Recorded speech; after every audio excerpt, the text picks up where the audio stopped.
Locked On Podcast Network presents Locked On Sports Today. The Mavericks had a shot to put the number 1 seeded Thunder on the ropes in Game 4. Also, the Buccaneers running it back, and the Lions have their franchise quarterback. Today's episode brought to you by FanDuel. Make every moment more. Right now, new customers get $150 in bonus bets with any winning $5 bet. That's $150 with any winning $5 bet. Visit FanDuel.com/lockedon to get started. I'm Peter Bukowski, starting your day with the can't-miss stories and biggest debates in sports. You're Locked On Sports Today. Searching all major sports. Found. Let's start with the biggest story. The Mavericks had a chance to put the Thunder in an elimination game as Dallas hosted Game 4. Locked On Mavs host Nick Angstad has more. Luka and Kyrie failed the Dallas Mavericks in this game. This is one of those games where as the game was going, the Mavericks played better than the Thunder for 44 minutes of this game. Like, thoroughly, 44 minutes of this game. They looked like the better team. The Thunder looked young. They looked their age. They looked like they're inexperienced. They looked exactly like, on paper, you would think that these two teams head-to-head, you would go, man, this Thunder team, super young, super inexperienced. This Mavericks team has experience and all that. And throughout this game, you go, man, the Mavs are getting away with a lot during this game. They're winning despite Luka and Kyrie not having a great game. They're winning despite all this happening. They're winning despite SGA going nuts and scoring a bunch. They're winning despite all these different little things. They're winning despite the free throw difference. And then you get to the end and the last 4 minutes, and the Thunder take the lead, and then all of a sudden, all those things throughout the game that you go, man, the Mavs are really getting away with all these things, all of a sudden turn into reasons why they lose a game like this. And that, to me, starts with Luka and Kyrie. Luka and Kyrie in the second half of this game shot a combined, 4 of 14 from the field. Missed all 4 of their threes. They had 10 assists combined, but they missed 3 free throws as well. Hit 50% of those free throws. Luka missed a free throw late that could have tied the game. Kyrie missed a couple of buckets late that could have got them close in the fourth quarter. And those two guys, it rises and falls on them, right? If you win games like this, you go, man, Luka and Kyrie gave you so much in so many different areas. Kyrie was defending his flat earth off. He was distributing and passing all over the place. I workshopped that one earlier. Yeah. You didn't like that one. And distributing all over the place, assists and kicking out to guys and making everybody feel confident. I was ready to go all in on this one play early in the game when Kyrie passed it back to Derrick Jones Jr. with this face on that just said, no, like, don't pass up this shot. Like, shoot the out of the ball. Like, that's what he told Derrick Jones Jr. with that one look. And I was ready to go in on their leadership and everything. And then if you lose a game like this, it comes down to those guys not giving you what this team is designed to do. This team is designed to play enough defense, to have just enough offense from everybody else, but have 2 guys that are elite and give you elite scoring every single night. They have to have that.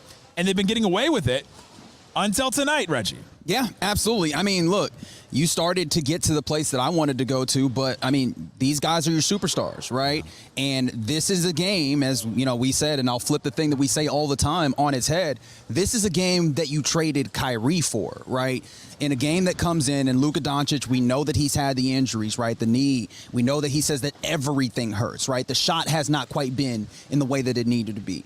What is the thing that Kyrie talked about after Game 3 that he got from a coach? We need you to come in and start doing this early. Clock in earlier, as we would say in our parlance. When did he clock in, right? Like, it did not happen in that way when it comes to putting points on the board, which is what the game is about. In addition to that, right, Luka Doncic, what position does he play? Point guard. What position is Kyrie, like, by trade necessarily? Point guard number 2. Why in the heck are you turning the ball over in the way that you did in this game, right? Like, we knew that this was one of the pressure points of this series. Yeah. Was the Thunder are able to strive, really thrive on creating fast break opportunities with turnovers. That was another thing that allowed them to get some level of feel in this game, some level of touch in this game is when you turn off of the basketball. That you can rest almost, I don't want to say exclusively, but almost exclusively Luka Doncic's hands. He had quite a few of those turnovers. Really ugly turnovers. Not even just the turn. I mean, there's a lot of them, but they were also a lot of live ball turnovers as opposed to dead ball turnovers. It was just, there's that aspect. And as much as I want to praise Kyrie, and we should, and we absolutely have, for the leadership that he has, in the same way, like the way that they lost their head at some points in this game, if you're going to be leader guy, this is also where you have to take those two guys. There's a lot of places where you can go. You guys typically step up in these moments. You didn't in this one. And the difference between a 2-2 series and a 3-1 series is a huge one. And they have to hold that being the leaders on your team. Stay up to date on the Dallas Mavericks all year by subscribing to Locked On Sports Today and Locked On Mavericks on your favorite podcast app and on YouTube. Thanks for making Locked On Sports Today your first listen. Coming up, the Buccaneers seem to think they're set up for future success. Are they? Before we get to that, the shorthanded Cavs just couldn't hang with the Celts. It's winner take all in the NBA and NHL, and FanDuel is giving you a shot to bring home a big win of your own. Right now, new customers get $150 in bonus bets with any winning $5 bet. That's $150 to bet on spreads, money lines, player props, and more. We're all knotted up at 2 as the Pacers and Knicks head back to Madison Square Garden. FanDuel isn't quite sure who's going to come out on top. They have the Knicks favored at home, but only just. FanDuel has New York favored by 2.5 over Indiana. I don't know. The Pacers do not defend well, but they seem to have found a way to score on the Knicks. The total set at 215 tonight, and I am taking the over. I'm also taking the Pacers. Visit FanDuel.com/lockedon and make every playoff shot count. FanDuel, America's #1 sportsbook. Are you watching Fox Sports or ESPN on your TV all day? Have to turn down the volume with all that shouting? Make the switch to Locked On Sports today, a free 24/7 sports streaming channel programmed for you every day to bring you the biggest stories without all the screaming. Locked On Sports Today brings you can't-miss analysis, opinions, and news streaming 24/7 on YouTube or the free Amazon Fire TV channels app, part of the Locked On Podcast Network, your team every day. The Lakers are slow playing their coaching search because they can, but whether they're looking for an experienced coach or not, there aren't many to choose from, which could open the door for a first-timer like, say, JJ Redick. It may not even be what they're looking for as much as they want to let fans know, hey, we would love to have that. But then when you start seeing that there really aren't any candidates with experience that would get them excited anyway, it could at least give them some cover for following up a first-time head coach who, in their eyes and the eyes of, I'd say, the overwhelming majority of Laker fans, did not work out with, hey, let's bring in a guy with even less experience than not just Darvin Ham, but any of the other first-timers that we could be bringing in. On the diamond, the Cubs went down to Georgia looking for a win to steal from the Braves. And it's crazy to think that they're doing all of this, obviously, without Spencer Strider. I know we kind of, put that caveat on it every single time. It shouldn't surprise us, though, that a guy like Max Fried figured out his early season struggles, or that a guy like Chris Sale, when healthy, is pitching like Chris Sale, and we'll see that again very soon. Charlie Morton has found a way to kind of go through some of the highs and lows, and more times than not be a productive member of this rotation. And all of a sudden, this Reynaldo Lopez guy, who most folks were kind of looking at it in spring training thinking, okay, I thought this was going to be another big bullpen arm, but he's going to be the 5th starter. Now, all of a sudden, he is the 4th starter, and as the case may be, Jake, and again, we saw it today, he has been more than up to the job of jumping back in rotation and handling his business. And again, as I mentioned, Brian Snitker talking about it after the game, he left early after just the 5 innings in tonight's contest thanks to some back soreness, but either way, maybe his back has been sore from helping carry this Braves rotation because he's done a great job. Over on the playoff ice, the Stars wanted to keep the pressure on the Avalanche. Colorado just did not look like themselves in the first 40 minutes of this hockey game. They were really sluggish. They just could not make plays. The goal they give up shorthanded is Wyatt Johnston pickpocketing Cale Makar, who, I mean, once again, locked on Wyatt Johnston. We're back. A couple of goals for the 21-year-old now. I don't know if you heard, but ESPN wants you to know that Wyatt Johnston turns 21 here this evening. So way to go, Wyatt Johnston. He was spectacular. He picks up a a couple of goals on the night, and it's just hard work from him. It's hard work, determination, a beautiful setup by Robertson too on the power play goal. And that's all Dallas needed in this one. And in professional golf news, the man responsible for the PGA Tour's framework agreement with the Saudi Arabia's Public Investment Fund has resigned. Jimmy Dunn stepped down from the PGA Tour Policy Board on Monday. In his resignation letter, Dunn wrote that no meaningful progress has been made towards a transaction with PIF, and that my vote and my role is utterly superfluous. Antoine Winfield Jr. might be small, but his bank account is about to be very, very large. 4 years, $84 million. I always feel like I need to do the Dr. Evil Pinky when I do it that way. One of the highest paid defensive backs ever. And this has been an offseason of spending for the Tampa Bay Buccaneers. They signed Mike Evans. They signed Baker Mayfield 2 long-term extensions. They re-signed guys like Levante David and Antoine Winfield Jr. So they are running this back. James Yarko from Locked On Bucks joins me now. And James, I think that is the thing that is going to be a question for this team. Okay, you bring everybody back, but you didn't add anyone meaningful to the roster aside from guys who might have been banged up last year and a new draft class. What is the plan here for getting better? Well, I would say that Jordan Whitehead was a pretty significant addition, especially given how he's coming back. I think of that different, right? And that's 100% fair. But yeah, just kind of what he brings to the Buccaneers defense and actually giving Antoine some help there at safety, which he had none last year. But I mean, this is a team that was considered one of the favorites to land Caleb Williams with the number 1 pick in the draft for last season. And they make it to the divisional round and give the Lions a heck of a fight, with Baker Mayfield, with Antoine, with all the injuries, with Devin White being non-existent for the majority of the season. And so this is a team in a roster that they're confident in, that they believe can continue to win, that can win a division for a 4th straight year, make a 5th straight playoff appearance. And you're right. I mean, they've spent money, but if I had told you that there was another team in the NFL that signed Antoine Winfield Jr. and Mike Evans and Baker Mayfield in free agency, you'd go, that's a pretty solid haul. Mm-hmm. Yeah, and that's certainly true. You're right, I think, to set the expectations where they were a year ago. We thought this was going to be maybe the worst team in the league, and that turned out not to be true. Now, they did lose some players. They traded Carlton Davis away. You mentioned Devin White. He is out the door. Is there still a move that could be coming for this team? Someone that we know that post June 1, some things could shake loose. Players might be on the move here. Is there still something that you think this team can do to where you say, okay, this is a significant addition for them?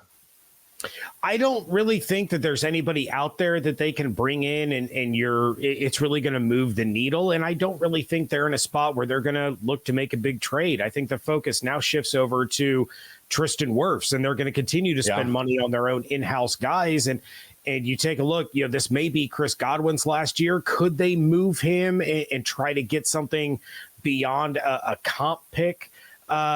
Maybe, but I sincerely doubt it. I mean, you have a team again that made it to the divisional round and could have been playing in the NFC Championship, and they continue to be discounted. So, this is with the additions of the draft class, especially Graham Barton to help upgrade that offensive line.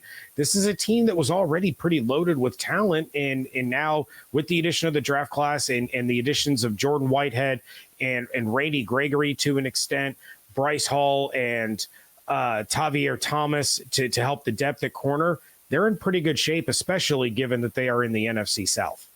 Is it crazy to think that the person in this organization with the most pressure to perform this season is new offensive coordinator Liam Cohen? I guess maybe, and it kind of goes hand in hand with Todd Bowles, right? This is a guy that they picked. Todd Bowles handpicked him to go along with the team as it was built. They brought him in because they knew that he had a good relationship with Baker Mayfield. So there's a lot of eggs in that basket. So if the offense struggles, and we'll see some early season struggles just because of the change of an offensive coordinator anyway, but if this is an offense that struggles more than it did last year, there's going to be some finger pointing, and the finger may end up getting pointed at Todd Bowles along with Liam Cohen. Stay up to date on the Tampa Bay Buccaneers all year by subscribing to Locked On Sports Today and Locked On Bucs on your favorite podcast app and on YouTube. Coming up, the Lions know they have their guy, so they made sure to pay Jared Goff. The LA Rams didn't want him. They wanted Matt Stafford. The Detroit Lions insisted Jared Goff was not just a throw-in. As Locked On Lion host Matt Derry says, it's because they know that they have their franchise quarterback now that the Lions ponied up for Jared Goff. Some of you might be going, wait a minute. He got $50 million a year? He's not that good. Come on, let's see Hendon Hooker. No. Let's talk about this for a second. Let's give Jared Goff a little credit here. Over the past 2 seasons, he ranks top 4 in the NFL in passing yards, passing touchdowns, touchdown to interception ratio, and first down rate.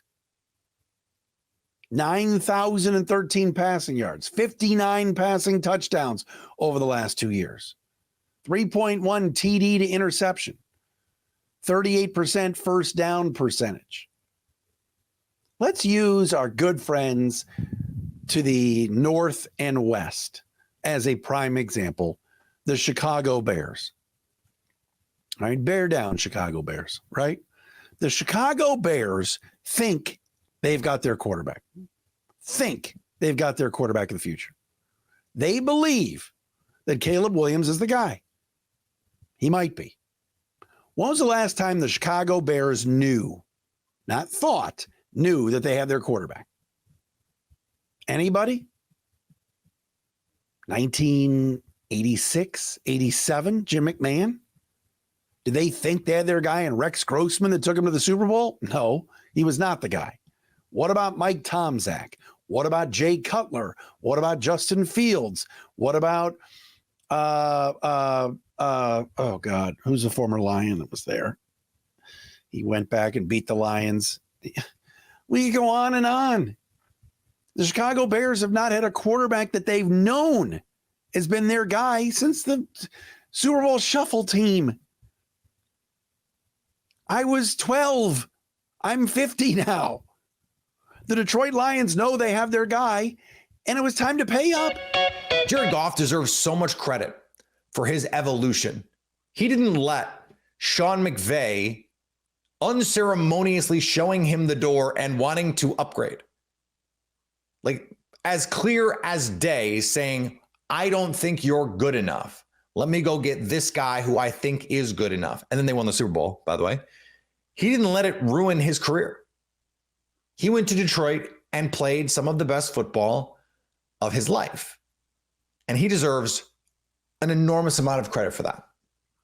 My fear, though, with the Lions is they are paying for performance they cannot assure into the future, because the best versions of Jared Goff was when Sean McVay was humming.